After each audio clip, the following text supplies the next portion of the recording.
Okay, it's been a while, but we're back with an actual vlog, a vloggy vlog. Okay, so a video log, that's what we call them, isn't it? Yes, so in this video, I'm gonna run you through my current comp prep approach. So it's been 5 years since I competed. I vlogged a number of episodes last time. You can go back and watch those. And it's 2023, it's been a long time, COVID's happened, a lot of gains have been made personally and business-wise, and I wanted to run through exactly what I'm doing this time at this moment in time, with training, with nutrition, with lifestyle, the changes, who I'm coaching with, what I'm actually eating, how many calories I'm eating, all those things that you may find of interest, but again, trying to add some education. So apart from maybe you could be interested, you're probably gonna think about, okay, what is the educational aspects I can take out of this? And that's really why I wanna record this, because one, it's great selfishly to look back on for me, but for you watching, you may find a lot of knowledge in it to slay a lot of the biggest misconceptions when getting to very, very low levels of body fat, single-digit body fat, and what is required and how simple it can actually be and how pragmatic the approach, especially when you have a plan of action. So we're going to run through posing, we're going to run through the food, the macros, what's changed so far, same with the training, what we're actually doing, the workout split. As ever, disclaimer, don't copy it, okay? Think about the principles which I'll explain. This is going to be quite content heavy, and stick around because there's going to be some good value, some good golden nuggets in it for you. I'm going to endeavor to do some more educational, fun, grabbing videos, which are going to be a lot more cinematic and engaging, but in terms of the vlogs, it's just going to be real, raw as it is. So if you like the video, give it a like, subscribe for more, and I appreciate you guys watching. All right, let's get into it. This is a really good point of difference that I like to compare bodybuilding style posing with classic physique style posing, and that is almost like what I call energy flow. So in bodybuilding, everything's very staunch. We're kind of here, we're taking up as much space as possible, and we're anchoring ourselves downward. We're trying to get that positioning like I'm sinking into the floor type thing, where I'm sort of pushing out, I'm pushing down, even with the side chest, I'm angling down. Classic, it's a much more aesthetic, much more graceful style. So instead of sort of that positioning where I'm anchoring down into the floor, it's almost like the energy flow is going from the floor, pulling me up to the ceiling, elongating my body. So yeah, and it's almost like from here, I lift my, it's almost like I imagine like there's some sort of energy pushing me up to the roof, and then I've got this much more elongated style posture in the front double, like that. And then the same thing, instead of pushing down into the side chest, I'm elongating, pushing up, and I'm lifting the chest up, still swiveling around, but my hip is a little bit more extended as well. So instead of a little bit less hip flexion, a little bit more hip extension, and then in that position here. And then the other difference between those is also with a lot of classic poses, I almost never have my waist front on, particularly if you have like myself with a shorter torso. It really, really blocky, yeah. So almost every single pose, I have my hips off the center line, and I basically, yeah. I'm almost never front on, except for maybe if I'm hitting like a lat spread, or there's a deliberate reason for it. But 99% of the time I'm off center, and how I'll achieve that is making like a T shape or a V shape with my feet, and it's basically somewhere between there and there. But once I've got it, I basically just move that out a few inches, and then I turn my hips in the direction that my back toe is pointed. And I've got most of the weight on my back leg. So I'm sort of sinking and leaning into it about 70% on this leg, about 30% on this leg, and then my hips are going off into that direction. And then I rotate my shoulders back to the front, and then I've got this slightly off-centered front symmetry pose. And then from there, I can move into double bicep. Yeah, move into victory pose, move into crucifix, move into Latin bicep pose, or the Arab bicep pose, or even the archer, and then my finger position can just be a variation in or out of that. So I've got that T shape, and I've got my hips on the center line, shoulders to the front, and then it's like either the archer, I might bring that T out a little bit longer, a little bit wider to give a more dynamic position. For the vacuum or the abs pose, I might bring it in a little bit closer to tighten up that silhouette, and then hit that in there. So those are probably the biggest principles for classic, other than having good flow, which I thought after seeing the bodybuilding round was already pretty good. Yeah, nice. So I can see, yeah, keeps it going this way with your shoulders are still square to the camera. And it just creates that real nice classic looking shape. So yeah, I like that a lot better. Good, and really tensing the glute. Trying to drive the glute a little bit further forward to get into a little bit more of a posterior pelvic tilt if we can. Yeah, but still elongating through the rib cage of the body. More rotation through the shoulders forward. There we go. Yeah, I still think we can go higher through the rib cage. Like, yeah. Yeah, so imagine an empty flow, like there's something through your body and pulling your head up toward the roof. So we're lifting up. Yeah, there we go. Good. We just want to level out that shoulder height. So bring this up really higher. Yeah, that's it. Much better. Okay, so let's talk about the nutrition, the training and the cardio. I'll give you a bit of an overview. By the way, I'm really tanned at the minute because we're trying out tans for the comp. So again, for those of you who know me, I'm really pedantic. If you don't, and you're a new viewer and you're a new watcher, welcome to the channel, but you'll realize I'm really anal about certain things. So I want to be ahead of time, and one of the biggest takeaways from the last comp prep is just get ready early and dot your I's and cross your T's as much as possible. You have to let go that there will be unforeseen obstacles, but the more you can kind of organize and just prepare for, the less you've got to think about, especially as you become more fatigued in the dieting state. So anywho, let me give you a quick run through of a synopsis so far. So again, you know, this being episode 1 is probably going to change, and I'm going to get these more frequent towards the end of the comp prep series, and I'll try and break them down into episodes based on the competitions like I did last time. So we've aimed for, with my coach, Dr. Joe Klemzeski, 25 weeks, roughly, where we started off for the prep. Now, for some people that might seem quite long, for some people it might seem quite short. And the reason why we're doing 25 weeks is, and there's no magic once again in this, is, you know, being a natural athlete at this current stage, there's no reason to rush trying to get into shape, and if we do, we're probably going to sacrifice muscle tissue, we're going to sacrifice performance, and we want to try and maintain as much muscle size as we can, or the illusion of, because obviously being a natural, it's something that you generally strive to keep anyway. So having a little time up our sleeve allows for unforeseen circumstances like sickness, etc., or maybe then we're on a rate of loss that we're not happy with. It also allows us for diet breaks and refeeds, which are really purposeful breaks in the diet to allow to replenish not only mentally but physically the body, so we can go back into a cut and actually successfully lose that body fat as the body starts to push back. And I'll talk about these in more depth like I have done before in other episodes as we get into that more. So it is really important to have time up your sleeve if you want to get ultra shredded and you want to, you know, get to the point when you arrive there you don't look like an endurance runner, because, you know, although you're gonna feel stringy and look smaller than you want to be, because we always want to be bigger, we don't want to accentuate that. And if we cut for too long, we're just gonna be over fatigued, and again, same thing, we're gonna risk losing muscle because we want to maintain as much as we can, but when we're in a deficit, we're not gaining muscle. So we want to find that happy medium, and it's usually about that 6-month mark.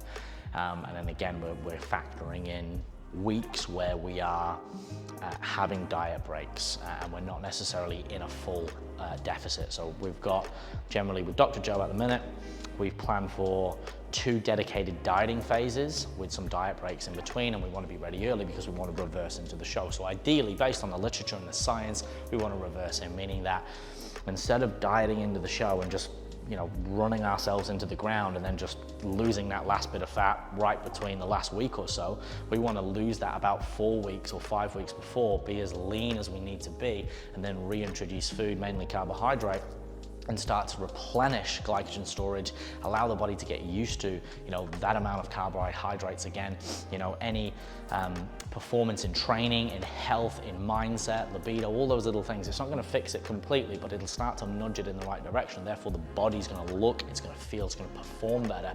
And again, that's a big key factor to achieve a really good look. We're also gonna look bigger when we get to stage, and it's going to be more predictable. So rather than just getting to that point and all of a sudden doing this peak week where you're all of a sudden doing a front load or a back load, which means you're trying to front load carbohydrates or back load or whatever it is, and you're just not really sure of the look, it's very unpredictable. You know, if you've reintroduced carbohydrate in the food early, that you're going to have a better look on the day, and you don't need to necessarily do all this weird shit, you know, that people do, and you know, drinking whiskey or taking no-dose or doing caffeine and, you know, taking away water depleting, and then ramping up the sodium. And that's a little bit of old school thinking. And again, you know, if you are on performance enhancing drugs, some of those modalities might be necessary, but for the most part they're not. And this is where a lot of coaches unfortunately have not got the education, where they're depleting their athletes, and they're actually, some of them are causing a lot of harm, some of them unfortunately die. It's a true factor by dehydrating them and really messing around with sodium and potassium levels and other substances in the body at a very extreme level. The body needs a certain amount of nutrients or it will die, and it will not perform and it will not look good. So we obviously want to avoid that. We're doing things a smart way, which is very unglamorous. It's very not sexy, because there's nothing that we're going to be like, this is the magic thing. We're going to jump on your leg 3 times, do a star jump and eat, you know, 10 Maltesers in a Subway and I'm going to look shredded. It's ultimately controlling foods, whole foods, reducing body fat, giving the body diet breaks, and, you know, enduring when it is going to be hard, because at some point you're just going to be hungry, and trying to foster performance and health and recovery as much as possible. So for 5 days, nothing has changed yet. It is currently 16 weeks out. It'll be 15 as of next week to the first show. 2740 calories for 5 days, so Monday to Friday, right? We're doing 200 grams of protein, 350 grams of carbs, and 60 grams of fat. Again, that's based on my body weight, my activity level, my performance, my training currently. So these are not magic. Please do not copy them. You know, again, you've got to come up with your own calories based on all of those factors. So to be fair, that's a good deficit. We've been dropping, you know, at a very good rate. Joe's happy with everything. We started at about 76 roughly kilos body weight. As of this morning, I was 69.9, which, you know, is a fair amount, and usually about 8 to 10 kilos is what you look for. We try not to get too overly fat in the off season. Again, it's not really necessary. You do have to put some fluff on, but I think people go too far.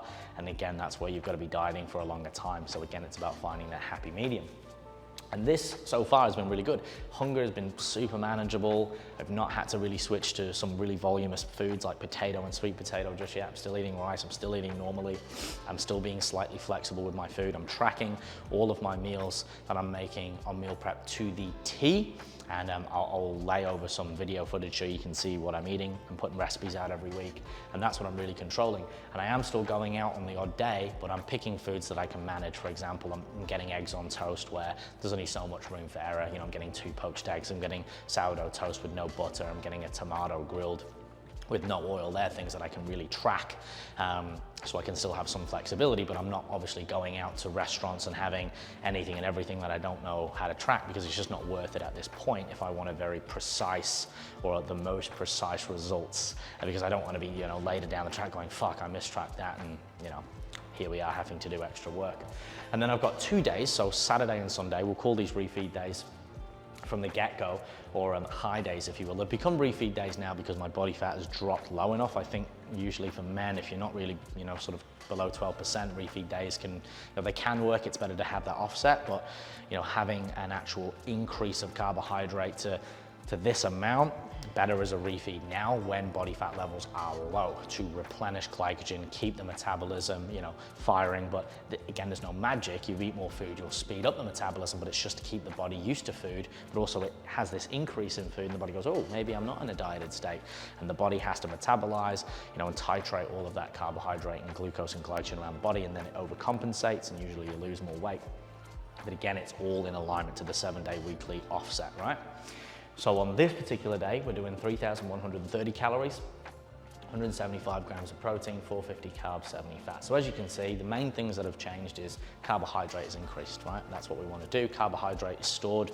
It's mainly used as fuel, or it is used as fuel. It's our main source of fuel, but we can also use a combination of fats. So fats have gone up slightly to allow for that sort of increase in food, because obviously if you just increase in carbs, you end up kind of just eating really sugary things. And you want to kind of include foods that are still more like, you know, wholesome in nature where possible. You don't just want to be sitting there eating a bag of sugar, lollies, etc. Now, the protein has dropped, so oftentimes, you know, to allow that increase or that absolute increase, you know, if we look here, it's 100 carbs, is we sometimes drop protein, but the thing is there's trace proteins, right, in food, just like with fat. So when you get a food, sometimes it's not just complete, like it's only carbs or only fat or only protein. So you've got to allow for these trace proteins, fats and carbs when we increase food, hence why the fat's gone up a little bit, you know, to facilitate that, but the protein's gone down. So sometimes that makes it a little bit awkward, and that's where I might have to go, cool, you know, I'm using pure carbs in my shake, or I'm using things like honey, again, you know, these high sugary things, but I'm still able to get in things like rices, pita breads, etc., oats, cereals, things that, again, have got some other nutritional value, rather than just having something that's fructose, sucrose based entirely, which is not great on the gut. So that's pretty much nutrition. So hunger level has been phenomenal. The last time I did a trial cut, I did it about, it was a year and a half ago. I got really lean, not comp lean, because there's no really point in doing that, but I got very lean over a 12-week span. It was about a 10 to 12-week span. I had a diet break in between, so it was about 8 weeks of dieting. And I got fairly lean on 2,800 calories, which is pretty much this. But I didn't have refeed days, excuse me, and just using training and steps.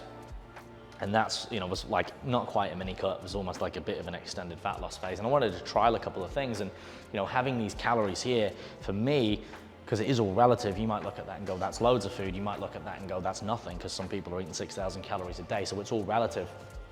But for me, this has been a really good amount of food to eat. I've not been super hungry and I've not been super full. So it's not leaving me to a point where I'm like, whoa, as long as I manage my food well, I'm not really tired, I'm not really hungry, and it's not a burden to eat this much food, which sometimes on the off season, getting up to 4,000 calories for me is a lot of food. I'm not a huge guy. I'm only 5'6", and usually on the off season weigh 75 kilos, so I'm not massive. But, you know, my activity level is fairly on the higher side. It's not extreme, but it's fairly high. I'm on my feet all day for the most part, training or being active. So this is where we're at. In terms of training, we're doing a 4-day split. We've just changed it because I've had a little bit of a flare up with the long head of the bicep, which I got an MRI just to confirm. So it's a little inflamed. So what we're doing is we're just spreading out volume a little bit more. We're reducing load, especially at end range where it seems to inflame it, or what's the word I'm looking for now? Niggle it a little bit. That's not the word I'm looking for. Agitate it a little bit. So we're just being careful with that. I'm icing it at night, but again, it's easy to work around. Maintaining muscle, honestly, is not that hard. You don't need as much volume as to grow it, especially being a natural athlete. Honestly, it's not that much. But, you know, we're training with a good intensity. We're using movements that I feel good, that I can recover and progress with. So that's tailored to me, my body, and working around the few little, you know, injuries that I've had. Not many, I'm quite fortunate, but this one's kind of flared up. So we're just working around that. So we were doing a pull, push, legs, off, full upper body split, right? And then we had 2 days off. So I was training Monday, Tuesday, Wednesday, Thursday off, Friday on, Saturday, Sunday off. What I've done now is I'm still doing that split, but I've gone to a pull, legs, push, off, shoulders, arms, and abs. So I've still got a little bit of bicep and tricep in my pull and my push day. Okay, I've got about 1 or 2 exercises, but again, when we're doing those movements, it's a synergist, means those muscles are working and assisting. So with that, you know, I'm going to be putting volume through those muscles. And then again, I'm sort of isolating. So you could almost say it's like back to a bro split, which is probably good in the early or the latter days. But in the early days, I would probably say, you know, as enjoyable as it is, it's better to have a higher frequency because you practice that skill. You're not using as much intensity, i.e. weight on the bar, so you can get away with bigger body splits. And there's some evidence for full body splits, but personally, based on literature and experience and what I can deem, I think it's better to split it up now because I'm lifting, you know, based on my strength and my genetic potential. You know, my weights, my intensity, my volume is high. I need more recovery. So again, the key factor to building muscle is, yes, causing a stimulus, but recovery and providing the food is also key. And I think, you know, a lot of youngsters I know I did in the early days, forget that, training twice a day and not actually seeing any results. So sometimes less on paper is more because it's more qualitative than quantitative. Now, as these things change, I'll update you, because this is the first episode, right? I'm just giving you, I know this is like a brain vomit, but for those who are interested, I'm just giving you all of the information as it comes to me. So cardio, great. So we're doing 10,000 steps a day. It's just a bit of an average, which is nice and easy. I like to get out for a walk. People who watch my stories on Instagram, you know, I'm walking, it's good for the spine, it's good for the mind. It's good for sleep as well, just to get natural light in. So I love doing that, and I try to do that in the morning.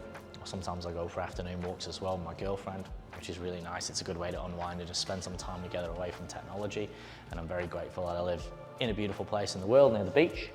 And the only dedicated cardio was 40 minutes of zone 2 cardio. So 40 minutes zone 2, meaning if I was doing the cardio, I'm sort of speaking in a broken pattern, right? Rather than doing something where it's completely hard out. So if we talk about cardio, that's really minimal, right? In terms of, you know, what I could be doing, but again, a really big misconception. I'm in an altitude room at the minute as well. I'm getting a bit lightheaded as we speak, 'cause it's quite high altitude. I do my cardio in here because that's just going to allow for more adaptation. It makes the cardio even harder. A low oxygen environment's going to increase that fitness level over time, which again, I'm fortunate to have a facility where I train to do so. But a lot of physique athletes, a lot of people even in the gym who want to look more muscular, make a huge mistake. It's really sad. I see it time and again. And people are almost sort of married to it, and they're almost afraid to walk away from it a little bit, doing hours and hours and hours of cardio every week, every month, every year, and not seeing the physique adaptations and changes that they want. I'm looking, you know, not really like a strength athlete or a physique athlete, and looking more like an endurance athlete. And again, you know, if your body, if you provide a stimulus, whatever the majority is of that stimulus to your body is, you're gonna have that outcome. So if you say, hey, to the body, this is the stimulus I'm providing, this is what we're doing, the body's gonna go, cool, we're gonna adapt to that. So if you're doing all this cardio and it's outweighing your strength training, the body's sort of saying, hey, what do you want me to do? Now, genetics, sure, that's a massive component. You know, there's this term that people throw around, like your sport chooses you. That's true, of course, to a degree. Like if you're tall, you're probably gonna be a better basketball player. I'm not, I'm 5'6", but doesn't mean I couldn't be good at basketball, but versus the elite who are genetically predisposed to be 6 foot and they've got long arms and whatever it is, those skills, they're gonna be more predisposed to do better at it. And if you do better at it, you're probably gonna be more engaged to do it, right? So there's a bit of a fallacy with all of like, oh yeah, this person's, you know, they wanted to do that and they did it. Well, it's like, no, maybe they were genetically designed for that. So sure, that's the same in bodybuilding. We have some physique competitors which, you know, they look at weights and they grow, or they just have better ratios or limb lengths or muscle bellies, and it just looks better. But again, if you dwell on that, you'd never do anything. So if you still want to do something and you derive enjoyment out of it, it's about being the best version of you, and imagine getting the full potential out of your genetics. So again, we focus on what we can control, but again, these athletes, these individuals still, unfortunately, through lack of education, or again, they're married to something, the sunk cost fallacy, they just don't see that if they had a more intelligent approach, or if they maybe invested time or money into good coaches, or they read up a little bit more, they actually might find they could access a lot more. But a lot of people are like, nah, this is kind of it. It's like, well, maybe have a look and analyze, and, you know, don't be married to these concepts, because, you know, it's good to be wrong about things. And although the science is slow in terms of how it evolves, there's a lot of bullshit out there that confuses people. This is about comp prep. This is me just giving you insight to what I'm doing, what works, the science, and my personal journey, which is what I did last time, which is pretty cool. Posing, so again, that's gonna come down to the competitions. So, you know, I'm doing, which I probably would have done. I'll do another intro segment, which I've, you know, hopefully filmed for you already, but I'm doing 4 competitions, different federations. I'm posing, you know, 2 or 3 times a week. I've done some posing with Pete Hartwig that I'm putting on here. I will do some posing again with him, and you can see how my physique's evolving over time. So anyway, gonna leave it at that, guys. If you like the video, like it, subscribe for more, share it if you feel like you can inspire someone around you. I really appreciate you watching, and I'll keep you updated with these comp prep vlogs more frequently. All right, until the next time, stay fearless.